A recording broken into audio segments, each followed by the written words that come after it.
et Christian Domared sur Hit Sport à Lyon. Bonsoir, bienvenue, c'est Hit Sport, vous écoutez Tout va bien à Lyon et vous le savez, sur Hit Sport, il n'y a plus aucun secret. Et je suis avec Laurent Argelier et Léo de Secret Story 3. Comment ça va, Léo ?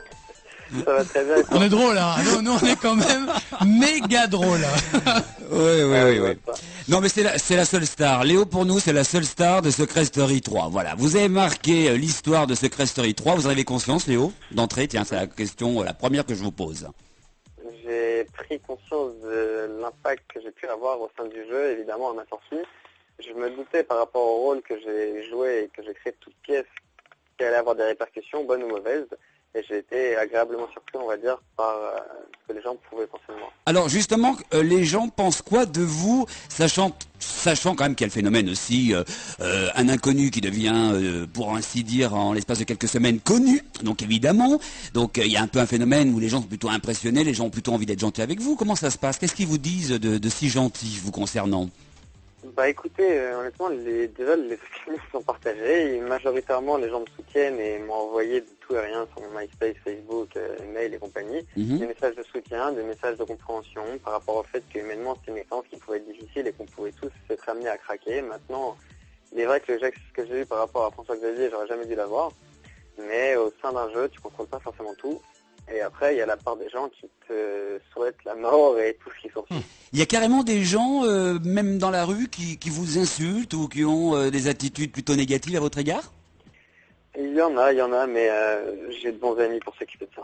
C'est-à-dire des bons amis pour s'occuper de ça, c'est-à-dire qu'ils vous protègent, c'est-à-dire que maintenant vous ne pouvez plus sortir sans être accompagné. Non, sincèrement, ça se passe comment? Parce que c'est vrai que du jour au lendemain, on est propulsé sous les feux des projecteurs, on devient une célébrité. Alors, on est d'accord, entre guillemets, et tout est relatif, hein, question entre de célébrité. Guillemets, tout est relatif, ouais. Mais comme n'importe quelle, entre guillemets, célébrité qui est amenée à être exposée, il y a son lot de bonnes et de mauvaises choses, et les mauvaises, ça passe par des gens qui ne t'apprécient pas forcément, ou qui ont mal compris le personnage que j'avais pu jouer à l'intérieur de la maison. Mais voilà, maintenant, moi, je sais que là, temporairement, c'est un peu compliqué, je suis jamais seul, je me balade toujours avec du monde, et c'est pour des raisons de sécurité, et pour des raisons qui me paraissent logiques, parce que dans tous les cas, c'est dur à gérer, c'est pas simple à gérer. Quoi. Et alors justement, qu'est-ce qui change? Le regard des autres, le regard toujours posé sur vous quand vous allez quelque part depuis maintenant à peu près 48 heures. Donc ça se passe comment? Ça fait bizarre quand même un peu, tiens, on se dit, tiens, pourquoi il me regarde celui-ci? Bah oui, il me regarde parce que j'ai participé à une émission de télé-réalité et maintenant je suis connu. Ça doit faire un peu bizarre quand même, parce que du jour au lendemain, pour ainsi dire, votre vie elle change, Léo. C'est vrai que c'est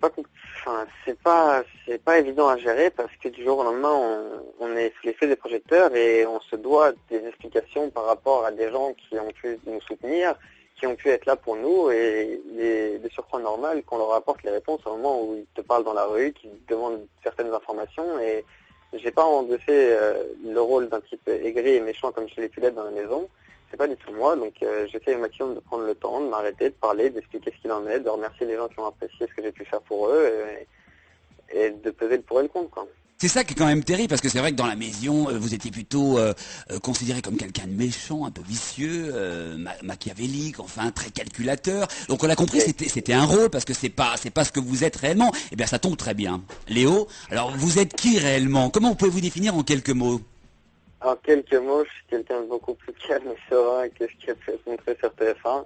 J'ai beaucoup plus les pieds sur terre et un ego beaucoup plus petit dans la vraie vie, mais dans le cadre d'un jeu, je me devais de faire ça parce qu'il m'a semblé intéressant de pimenter cette histoire.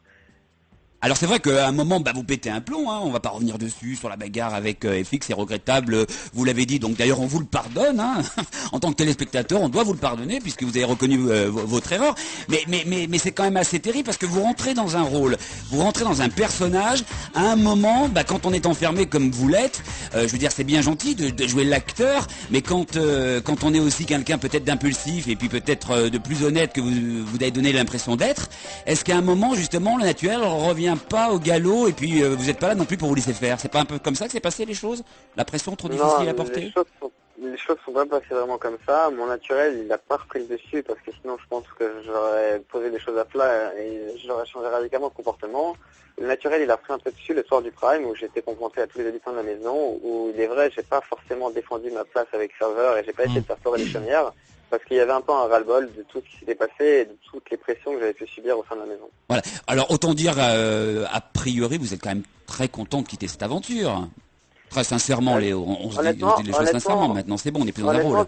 Non, mais c'est même plus une question de rôle ou pas, honnêtement c'est mitigé. Je pense que j'aurais eu encore des choses à faire au sein de la maison, dans le personnage que j'avais créé, mais paradoxalement, je suis très content d'avoir retrouvé ma vie, mes proches, l'extérieur et toutes mes habitudes qui m'avaient terriblement manqué. Et à un moment, vous saviez quand même que vous étiez plutôt populaire, même si les gens vous aiment et vous détestent, parce que c'est un peu le principe de Secret Story, c'est-à-dire c'est monté un peu comme des épisodes, donc il y a le méchant, et puis il y a le méchant qui est plutôt joli garçon, etc. Donc on comprend pas trop comment ça se fait qu'il est méchant, joli garçon, etc. Mais donc ça vous avez pris conscience assez vite quand même que les gens vous détestaient, vous aimez, mais vous laissiez personne indifférent, et contrairement à d'autres participants qui sont très très lisses, et puis qui sont encore dans la maison, et qui vont rester d'ailleurs très lisses, jusqu'à la fin peut-être de l'aventure, que vous, il y avait quand même quelque chose qui peut-être pouvait vous laisser penser que vous pouviez aller jusqu'à la fin et peut-être gagner. Très sincèrement, Léo. Honnêtement, je pensais que les travaux que j'accomplissais au sein de la maison étaient suivis assidûment et que j'avais, entre guillemets, ma part de popularité. Je l'ai compris parce que au sein de la maison, quand l'émission, les jeux et tout ça évolue, tu peux suivre de près ou de loin l'optique de la production. Et il y a certaines personnes qui sont pas mises en valeur, mais qui ont peut-être plus de taf, entre guillemets, au sein de la maison, qui te prêtent à penser qu'à l'extérieur, ça suit, quoi. Voilà, et par exemple, on voit un garçon comme Jonathan. Alors, je vous en parle parce qu'a priori, je suis pas très sûr que lui vous adore. Peut-être qu'il joue aussi un rôle et peut-être qu'il vous aime profondément, on sait jamais. Hein. Peut-être que vous allez nous faire une grande révélation. C'est lui qui va gagner. Enfin, selon les uns et les autres que nous, on peut entendre dire de ci, de là, on a vraiment l'impression que le gagnant de Secret Story 3, c'est Jonathan. Et selon vous, alors, c'est lui qui va gagner ?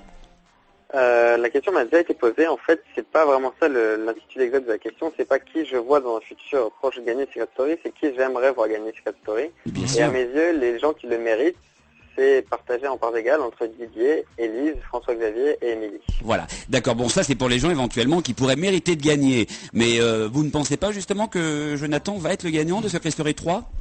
Je pense qu'à partir du moment où le secret de Jonathan va être découvert par les habitants de la maison, ils vont déjà changer d'optique par rapport à son comportement. C'est ce qui va changer. Ouais. Et c'est quoi son secret, vous le savez ? Vous pouvez nous le révéler ? Son secret, je pense que tout le monde le sait, c'est qu'il a le QI d'Einstein. Après, ça ne reflète pas forcément une forme d'intelligence. Ah bah non. C'est un quotient intellectuel. D'accord. Et vous en pensez quoi d'ailleurs de ce personnage ? Mais objectivement, là on se pose une question très simple. Objectivement, vous en pensez quoi, vous Léo, de Jonathan ? Objectivement, je pense que par rapport à son secret, il n'aurait pas dû endosser le rôle qu'il a essayé d'endosser en tant que grand frère, conseiller, répondant, homme à tout savoir et encyclopédie du vivant. Il aurait dû, au contraire, se faire passer pour un con pour pouvoir jouer de ses facultés, plutôt que d'essayer de les exposer et de se mettre en avant. D'accord.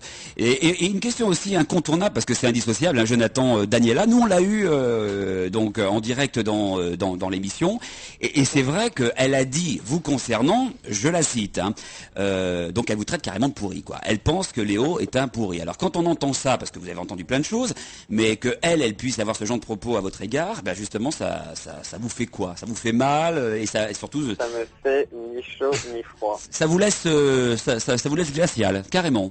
Si elle n'est pas capable de faire la part des choses et de revoir les images où c'est expressément Romain qui me demande de le nominer et que je fais tout ce qui est en mon pouvoir pour le nominer, si elle n'est toujours pas capable de faire la part des choses et de se rendre compte que c'était déjà un rôle, de deux, une demande par rapport à mes intrus, écoutez, c'est pas une preuve immature, mais c'est qu'elle n'est pas prête à voir le bien en moi, parce qu'elle était confrontée à un personnage qui était plutôt assez relou au sein de la maison. Maintenant, pour ce qui en est de leur histoire d'amoureux, ça ne me concerne pas, quoi. Et vous avez quand même conscience aujourd'hui que vous avez marqué l'histoire de Secret Story 3. Bon, il y en a quelques-uns sur Secret Story 1, on va dire Lali, parce qu'elle est revenue un petit peu dans les feux de l'actualité avec la sortie d'un film porno. Hein. Je vous souhaite pas faire du porno, enfin vous faites comme vous voulez, hein, c'est pas le problème. Et ensuite Secret Story 2, on se souvient même plus tellement du gagnant, enfin très peu, mais il y en a d'autres comme... Par exemple, Laurent aussi, le prêtre, lui aussi, qui en parlait, il essaye de faire une carrière de chanteur et donc revient pas mal dans l'actualité. Vous avez quand même conscience que, ça y est, quoi. C'est-à-dire que quelque part, l'objectif, il est atteint. Et vous allez nous dire justement quel est votre objectif, mais que, ça y est, quoi. Ça y est, maintenant, vous allez pouvoir vous en servir pour autre chose, justement. Vous allez vous en servir pourquoi de cette notoriété Notoriété. récente. Cette notoriété, cette médiatisation, moi je vais essayer de m'en servir pour faire ce que j'aime.